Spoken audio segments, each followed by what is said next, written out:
ಶ್ರೀಕರನಾರಾಯಣೋ ವಿಜಯತೆ ತಮಾಂ. ಶ್ರೀಕರನಾರಾಯಣೋ ವಿಜಯತೆ ತಮಾಂ. ಶ್ರೀಕರನಾರಾಯಣೋ ವಿಜಯತೆ ತಮಾಂ. ಶ್ರೀಕರನಾರಾಯಣ ದೇವರ ಪಾದಕಮಲಗಳಲ್ಲಿ ಸಾಷ್ಟಾಂಗ ನಮಸ್ಕಾರವನ್ನು ಸಲ್ಲಿಸಿ, ಈ ದೇಹದ ಹೃದಯ ಭಾಗದ ಸಿಂಹಾಸನದಲ್ಲಿ ಸರ್ವಸ್ವಾಮಿಯಾಗಿ ಕುಳಿತಿರುವಂತಹ ಶ್ರೀಕರನಾರಾಯಣ ದೇವರನ್ನು ಧ್ಯಾನಿಸುತ್ತಾ, ಅವರ ಪಾದಕಮಲಗಳಲ್ಲಿ ತಲೆಯನ್ನಿಟ್ಟು ನಮಸ್ಕಾರವನ್ನು ಸಲ್ಲಿಸಿ, ಭೂಮಧ್ಯದ ಆಜ್ಞಾಚಕ್ರಕ್ಕೆ ಆಗಮಿಸಿ ಅಲ್ಲಿರುವ ಶ್ರೀಕರನಾರಾಯಣ ದೇವರನ್ನು ಭಕ್ತಿಯಿಂದ ಧ್ಯಾನ ಮಾಡುತ್ತಾ, ತೆರೆದ ಕಣ್ಣುಗಳಿಂದ ಶ್ರೀಕರನಾರಾಯಣ ದೇವರನ್ನೇ ನೋಡುತ್ತಾ ಇವತ್ತಿನ ದಿವಸದ ಧ್ಯಾನವನ್ನು ಪ್ರಾರಂಭ ಮಾಡುತ್ತಿದ್ದೇನೆ. ಶ್ರೀಕರನಾರಾಯಣ ದೇವರು ಅತ್ಯಂತ ಹಸನ್ಮುಖಿಗಳಾಗಿದ್ದಾರೆ, ಸಂಪೂರ್ಣವಾದ ಅನುಗ್ರಹೋನ್ಮುಖರಾಗಿದ್ದಾರೆ. ಶ್ರೀಕರನಾರಾಯಣ ದೇವರ ಅನುಗ್ರಹ ಎಲ್ಲಿಯ ತನಕ ಈ ಜೀವಿಯ ಮೇಲೆ ಇರುತ್ತೋ ಅಲ್ಲಿಯ ತನಕ ಯಾವುದೇ ಕೆಡುಕಿಲ್ಲ, ಕುಂದಿಲ್ಲ, ದೋಷವಿಲ್ಲ. ಶ್ರೀಕರನಾರಾಯಣ ದೇವರ ಅನುಗ್ರಹಕ್ಕೋಸ್ಕರವೇ ಪ್ರತಿನಿತ್ಯ ಅವರ ಲೀಲೆಯನ್ನು ಕೊಂಡಾಡುವ, ಅವರ ವಿವಿಧ ಅವತಾರಗಳ ಲೀಲೆಯನ್ನು ಚಿಂತನೆ ಮಾಡುವ ಸೌಭಾಗ್ಯ ನನ್ನ ಪಾಲಿಗೆ ಬಂದೊದಗಿದೆ.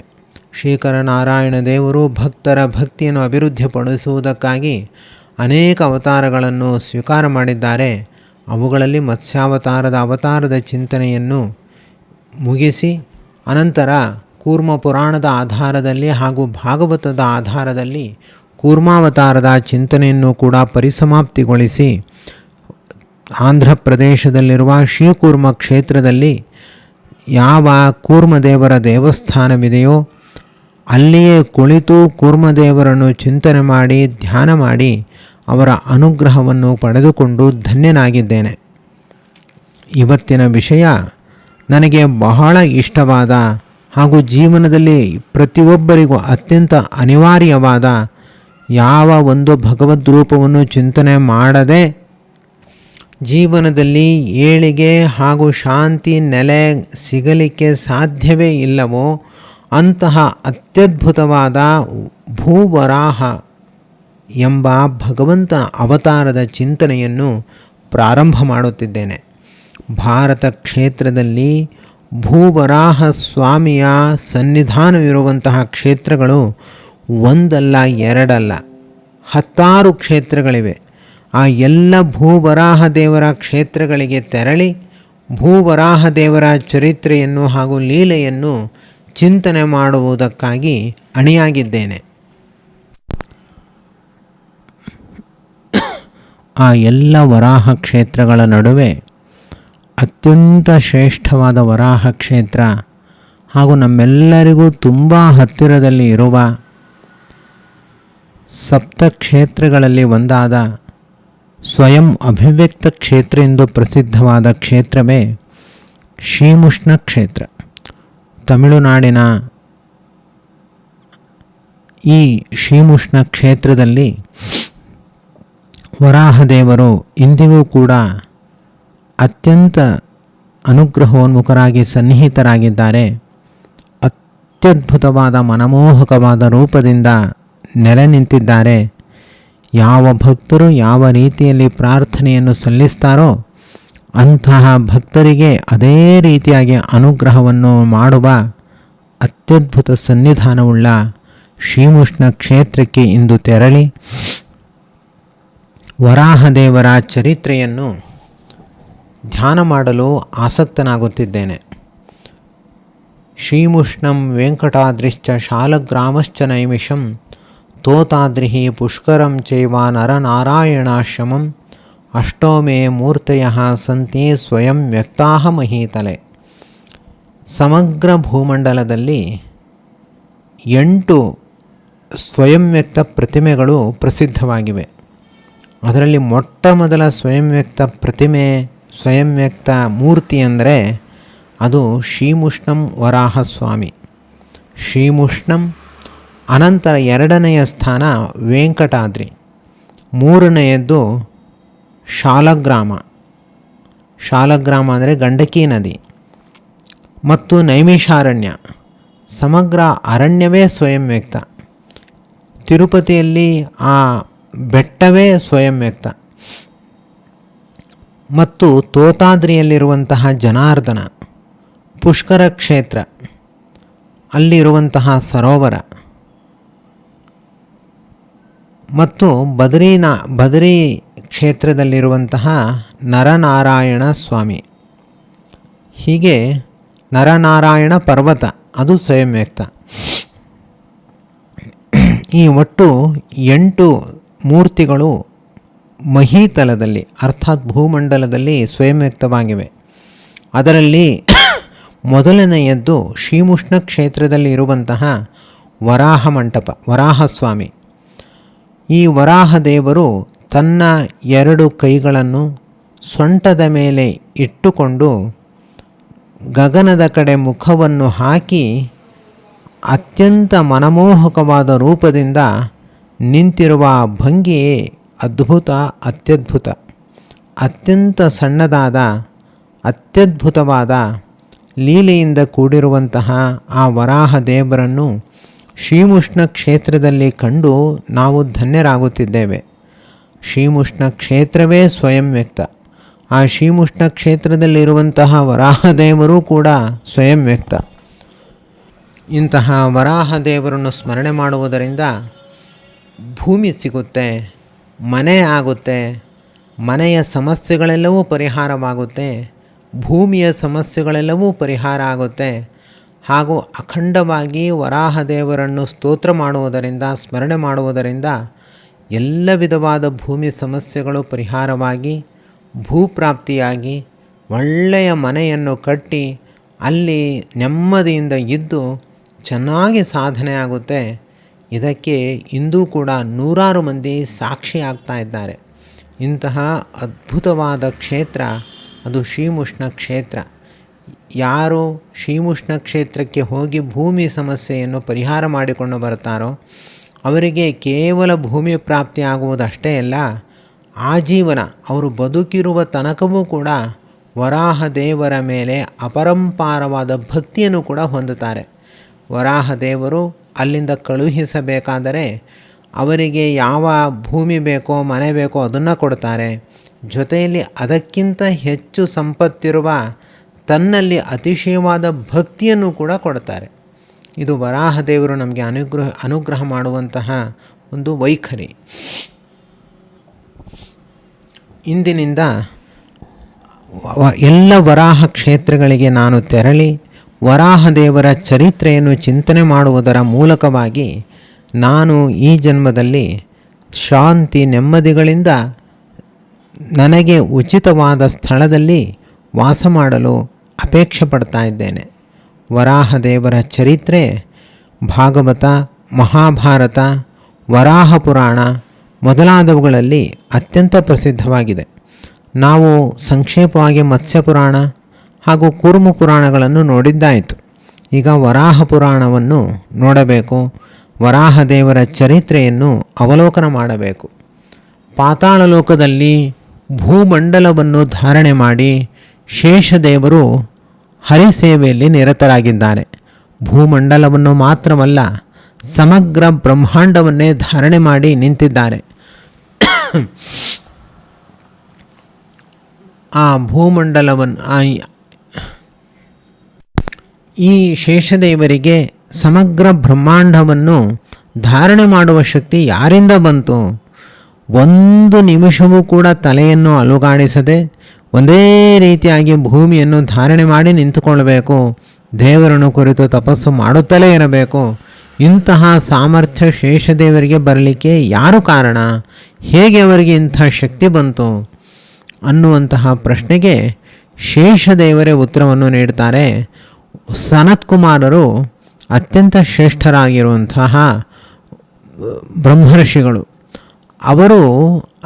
ಅವರಿಗೆ ಶೇಷದೇವರು ವರಾಹದೇವರ ಕಾರುಣ್ಯವನ್ನು, ವರಾಹದೇವರ ಚರಿತ್ರೆಯನ್ನು ಉಪದೇಶ ಮಾಡ್ತಾರೆ. ಹಾಗೂ ಭಗವಂತನ ಅನೇಕ ಅವತಾರಗಳ ಬಗ್ಗೆಯೂ ಕೂಡ ಉಪದೇಶವನ್ನು ಮಾಡ್ತಾರೆ. ಭಾಗವತವನ್ನೂ ಕೂಡ ಸಂಕ್ಷೇಪವಾಗಿ ಉಪದೇಶ ಮಾಡ್ತಾರೆ. ಶೇಷದೇವರಿಂದ ಉಪದೇಶವನ್ನು ಪಡೆದುಕೊಂಡು ಸನತ್ಕುಮಾರರು ಸಾಂಖ್ಯಾಯನರಿಗೆ ವರಾಹ ಚರಿತ್ರೆಯನ್ನು ಉಪದೇಶ ಮಾಡ್ತಾರೆ. ಸಾಂಖ್ಯಾಯನರು ಪರಾಶರ ಋಷಿಗಳಿಗೆ ಹಾಗೂ ಬೃಹಸ್ಪತ್ಯಾಚಾರ್ಯರಿಗೆ ವರಾಹ ಚರಿತ್ರೆಯನ್ನು ಉಪದೇಶ ಮಾಡುತ್ತಾರೆ. ಪರಾಶರರು ಮೈತ್ರೇಯ ಮಹರ್ಷಿಗಳಿಗೆ ಈ ವರಾಹದೇವರ ಚರಿತ್ರೆಯನ್ನು ಉಪದೇಶ ಮಾಡುತ್ತಾರೆ. ಹೀಗೆ ಶೇಷದೇವರಿಂದ ಸನತ್ಕುಮಾರರಿಗೆ, ಸನತ್ಕುಮಾರರಿಂದ ಸಾಂಖ್ಯಾಯನರಿಗೆ, ಸಾಂಖ್ಯಾಯನರಿಂದ ಪರಾಶರರಿಗೆ, ಪರಾಶರರಿಂದ ಮೈತ್ರೇಯ ಋಷಿಗಳಿಗೆ ಈ ವರಾಹದೇವರ ಚರಿತ್ರೆಯ ಪರಂಪರೆ ಆಗತವಾಗಿದೆ.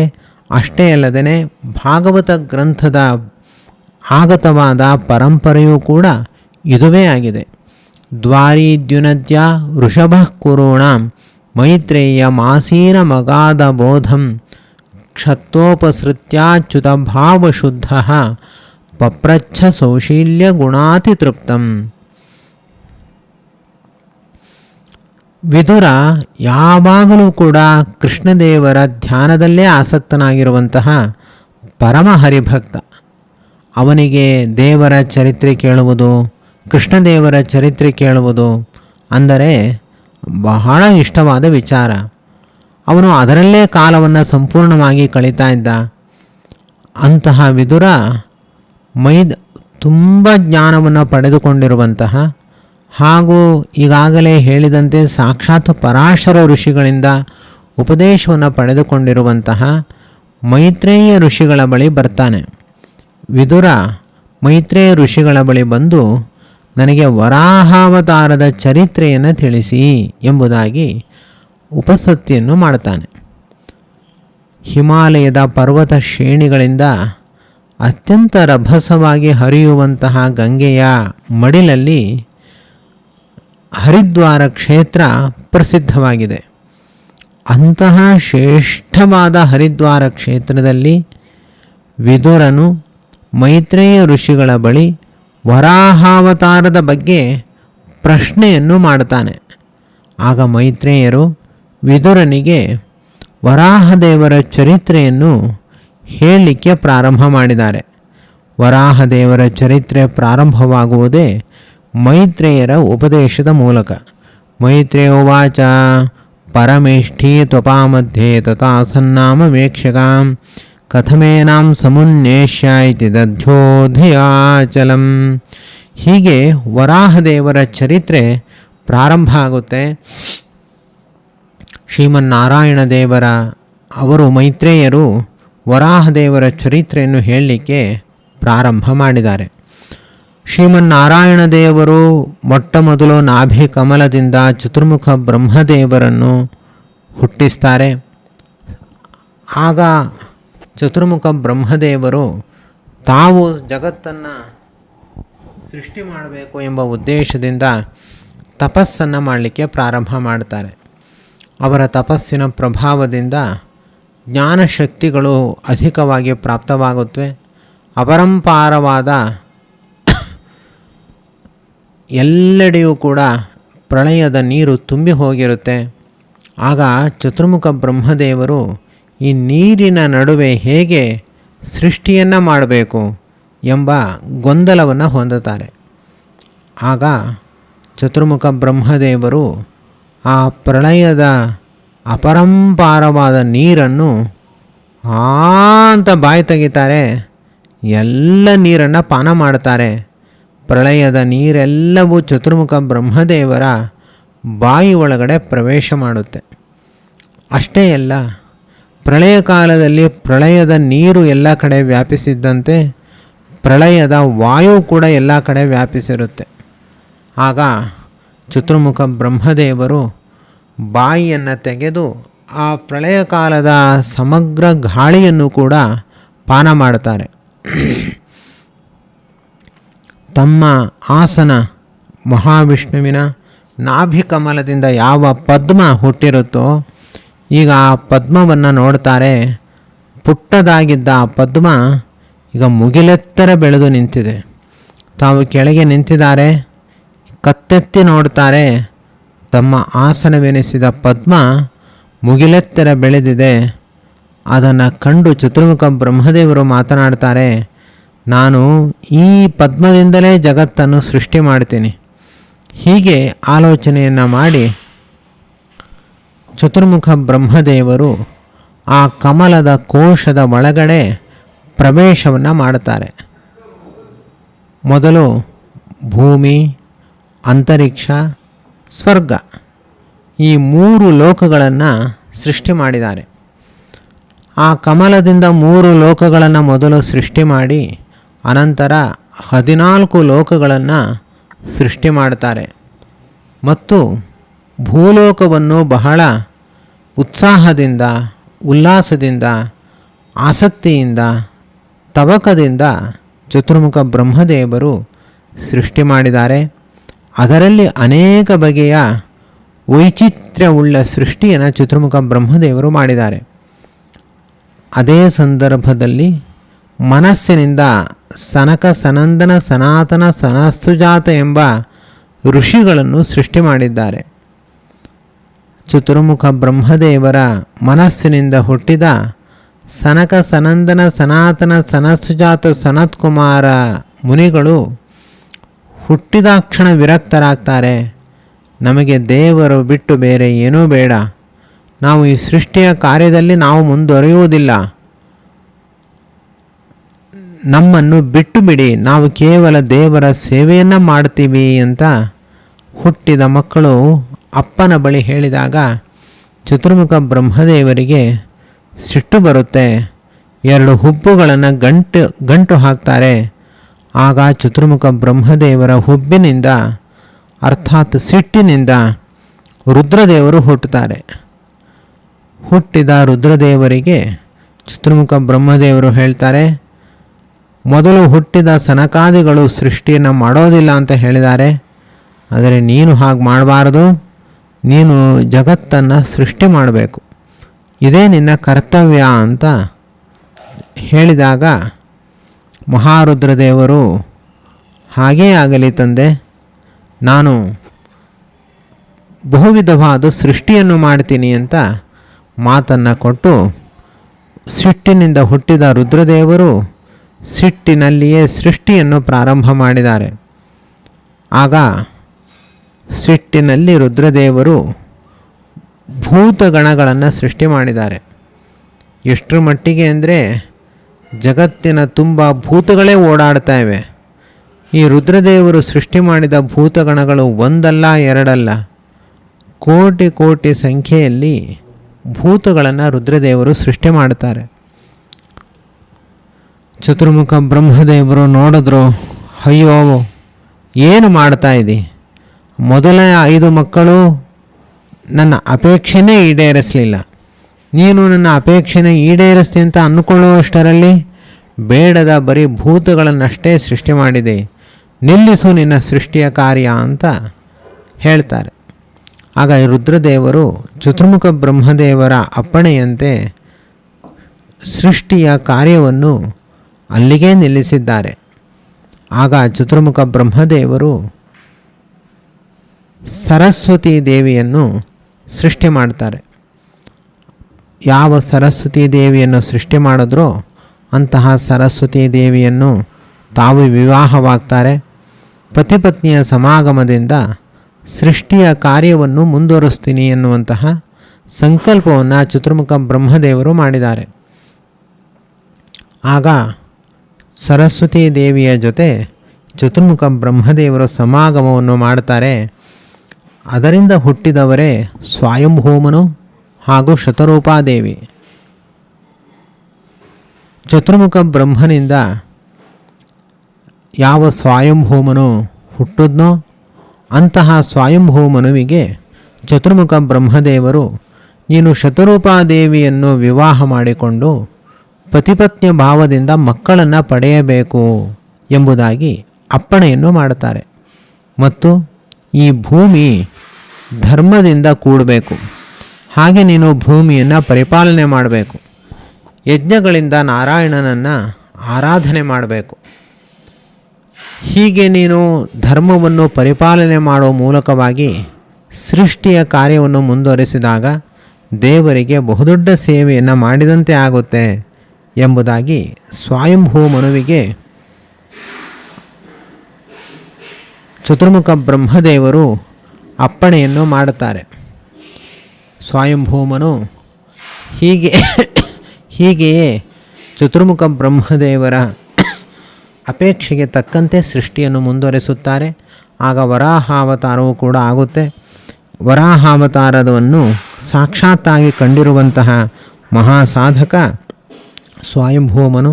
ಇದರ ಚರಿತ್ರೆಯನ್ನು ಪುನಃ ನಾಳೆಯ ದಿವಸ ತಿಳಿಯೋಣ. ಈ ವರಾಹದೇವರ ಸ್ವರೂಪವೇ ಆಗಿರುವಂತಹ ಶ್ರೀಕರ ನಾರಾಯಣ ದೇವರು ನನ್ನ ಧ್ಯಾನದಲ್ಲಿ ಗೋಚರರಾಗ್ತಾ ಇದ್ದಾರೆ. ಶ್ರೀಕರ ನಾರಾಯಣ ದೇವರು ನನ್ನ ಭೂಮಧ್ಯದಲ್ಲಿ ನೆಲೆಸಿದ್ದಾರೆ, ಹೃದಯದಲ್ಲೂ ನೆಲೆಸಿದ್ದಾರೆ. ಈ ದೇಹ ಯಾವ ಮನೆಯಲ್ಲಿ ಇದೆಯೋ ಆ ಮನೆಯ ದೇವರ ಮಂಟಪದಲ್ಲಿ ಭದ್ರವಾಗಿ ಸುಸ್ಥಿರವಾಗಿ ಕುಳಿತಿದ್ದಾರೆ. ಅಂತಹ ಶ್ರೀಕರ ನಾರಾಯಣ ದೇವರಿಗೆ ಈ ಧ್ಯಾನ ಕುಸುಮವನ್ನು ಸಮರ್ಪಣೆ ಮಾಡಿ ಶ್ರೀಕರ ನಾರಾಯಣ ದೇವರ ಅನುಗ್ರಹವನ್ನು ಪಡೆದುಕೊಳ್ಳುತ್ತಾ ಧನ್ಯನಾಗುತ್ತಿದ್ದೇನೆ. ಶ್ರೀಕೃಷ್ಣಾರ್ಪಣಮಸ್ತು.